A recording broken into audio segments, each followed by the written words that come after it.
جو London packet میں تھا وہ تو آئے تھے خود وزیر اعظم بننا کسی اور کو بنا دیا گیا وزیر اعظم. اب وہ میاں صاحب کی تو تکلیف ان کی زیادہ مجھے نظر آتی ہے, اور مجھے بڑی اس معاملے میں اندیشہ ہے کہ میاں صاحب کو کچھ صحت ان کی واقعتاً اس مرتبہ خراب نہ ہو جائے. بیرسٹر صاحب اسی فارم 45 جس کا آپ ذکر کر رہے ہیں, اس فارم 45 کے بینیفیشری تو آپ کی پارٹی بھی ہے, آپ کے صدر زرداری بھی ہیں, جنہوں نے اضافی مخصوص نشستوں کے ساتھ جو ہے الیکشن لڑا اور ایوان صدر میں پہنچ گئے. تو کیا پیپلز پارٹی سارے انتخابی عمل کی بینیفیشری نہیں ہے جس انتخابی عمل پہ آپ سوال اٹھا رہے ہیں؟ نہیں, پیپلز پارٹی کا کو تو نقصان ہوا ہے. پیپلز پارٹی کے تو جو اطاولہ تارڑ کی فارم 45 اور فارم 47 ہوگی, کس کے خلاف؟ بلاول بھٹو زرداری کے خلاف. وہ تو ہمارے خلاف ہوا ہے. انہوں نے تو ہمارے گھر پہ بھی ڈاکہ مارا ہے, اور اس میں کوئی شک و شبہ نہیں. مخصوص نشستوں کا معاملہ جو ہے اس پہ مخصوص نشستوں کو الیکشن ہونی چاہیے تھی, پہلے ہونی چاہیے تھی, بالکل پہلے ہونی چاہیے تھی. پر آرٹیکل 67 اگر آپ دیکھیں گے تو اس میں ضروری نہیں ہے کہ جو وہ 2-3 ووٹ ناکافی ہوں یا غلط پڑ جائیں تو یا 10 یا 20 یا 30 تو وہ الیکشن ختم ہو جائے گا. دیکھنا تو یہ ہے کہ کیا اس کے اچکزئی کے جتنے ووٹ ہیں اور جتنے ووٹ صدر زرداری کے ہیں ان میں فرق پڑ سکتا تھا اگر یہ سارے مائنورٹی ووٹس ویکنسیز نہ رہتی اور خواتین کی ویکنسیز نہ رہتی, اور وہ کوئی کیا وہ فرق پڑ سکتا ہے؟ میرا نہیں خیال پر وہ اس سے فرق پڑتا اگر وہ سارے کے سارے آپ اچکزئی کو دے بھی دیتے.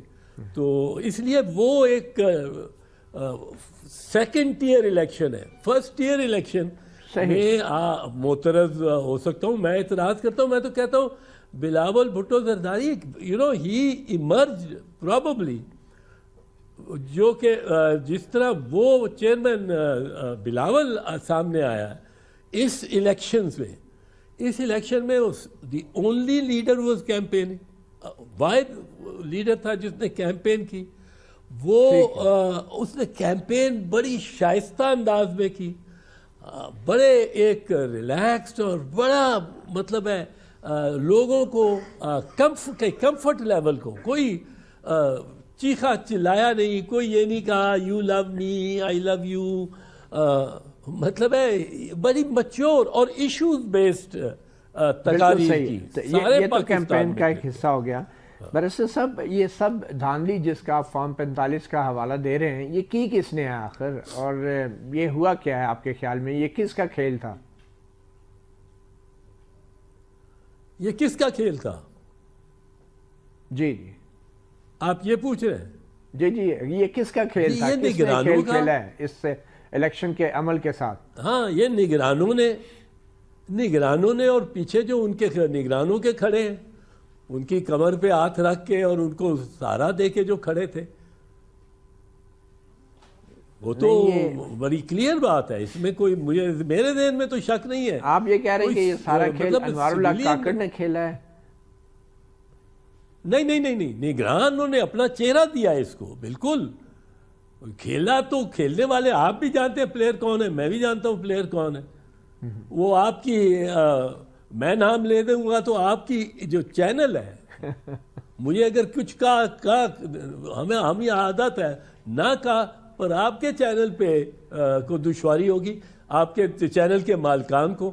تو میں آپ پر, لیکن آپ جانتے ہیں, میں جانتا ہوں وہ ہاتھی. تو آپ اس بات کو مانتے ہیں کہ نواز شریف کھڑا ہے اور آپ اس بات کو مانتے ہیں کہ نواز شریف کو یا آپ کے جو پی ٹی آئی کے عمران خان جو چیئرمین ہیں ان کو مائنس کیا گیا ہے اس الیکشن میں؟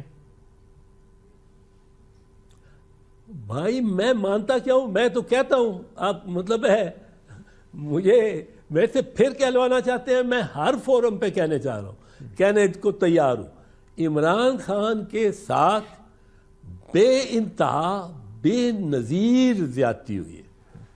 دیکھو اس کو آپ نے جیل میں ڈال دیا، پکڑ کے جیل میں ڈال کے اس کو 3 سزائیں دلوائیں، 3 دن یا 1 ہفتے میں 3 سزائیں، 31 سال کی جیل سنا دی تاکہ اس کے ووٹر کو یہ محسوس ہو گئی ہے تو اب باہر ہی نہیں آ سکتا، وہ مایوس ہو جائے ووٹر۔ وہ آپ نے صرف نہیں، اور کس بنیاد پہ دی؟ سائفر والا کیس جو تھا پروسیکیوشن نے پیش کیا، ڈیفینس کا ورژن ہی نہیں آیا اس پہ، ملزم کا موقف ہی نہیں آیا۔ وہ 342 سٹیٹمنٹ میں موقف شروع ہوتا ہے اور اس کے بعد وہ موقف اپنے گواہ بھی پیش کر سکتا ہے جو ملزم ہے، اور دستاویزات بھی، ٹھیک، کوئی اس کو موقع نہیں دیا گیا۔ یہ اس طرح الیکشن کے مطلوبہ نتائج تو شاید نہیں ملے۔ نہیں، میں آپ سنیں نا، وہ سنے تو، لیکن یہ سن تو لینا۔ اب آپ ایک بات کر بیٹھے ہیں میرے ساتھ کہ اب مجھے موٹیو ایٹریبیوٹ کر چکے ہیں۔ میں آپ کو بتاتا ہوں، اگر ظلم کسی کے ساتھ ہوگا تو میں کہوں گا کہ ہوا ہے۔ اچھا، اس سے جو توشہ خانہ کیس ہے، توشہ خانہ کیس میں بھی یہی ہوا، پروسیکیوشن نے اپنا کیس پیش کیا، ڈیفینس کی طرف سے کچھ نہیں۔ T20 کا میچ تھا، ایک ٹیم نے بیٹنگ کی، 35 پہ وہ آؤٹ ہو گئی 12ویں اوور میں، دوسری ٹیم کو کہا کہ آپ ہار گئے ہو، یہ جیت گئے۔ پھر جو ٹیم تھی بیٹنگ ٹیم، اس کو کہا کہ اپنے 2 بولر بھیجو، اور وہ پروسیکیوشن کے وکلاء ڈیفینس کے بہاف پہ بال کریں۔ یعنی استغاثے کی طرف جو وکلاء تھے ان کو کہا آپ عمران خان اور ان کی بیگم کے لیے آپ ان کے وکیل ہو کے اور گرا کریں۔ وہ وکلاء بھی کھڑے ہیں، وہ بھی ہے، ملزمان بھی، وہ کہتے ہیں ہم پیش ہونا چاہتے ہیں، ان کو مانتے ہی نہیں، ان پہ کر دیا۔ یہ تو کبھی نہیں ہوا دنیا میں۔ پھر جو عدت والا کیس ہے، وہ عدت والا کیس تو اتنا مطلب ہے، وہ اسی کا ذہن بےہودہ ہے جس نے یہ عدت کا کیس چلانے کی کوشش کی ہے۔ انگلستان میں سرخیاں لگی ہیں کہ P M Imran convicted for sleeping with his wife, کیونکہ اس نے 15 دن پہلے یا 90 دن نہیں تو 30-40 دن پہلے اس نے وہ جو واؤز آف میٹریمنی ہوتی ہیں وہ تو ادا کر لی تھی۔ تو یہ چیز، پھر عمران کو یہ تو پھر اس کو بلے کا نشان لے لیا، جو بلے کا نشان اس کا اور پارٹی کا نہیں تھا۔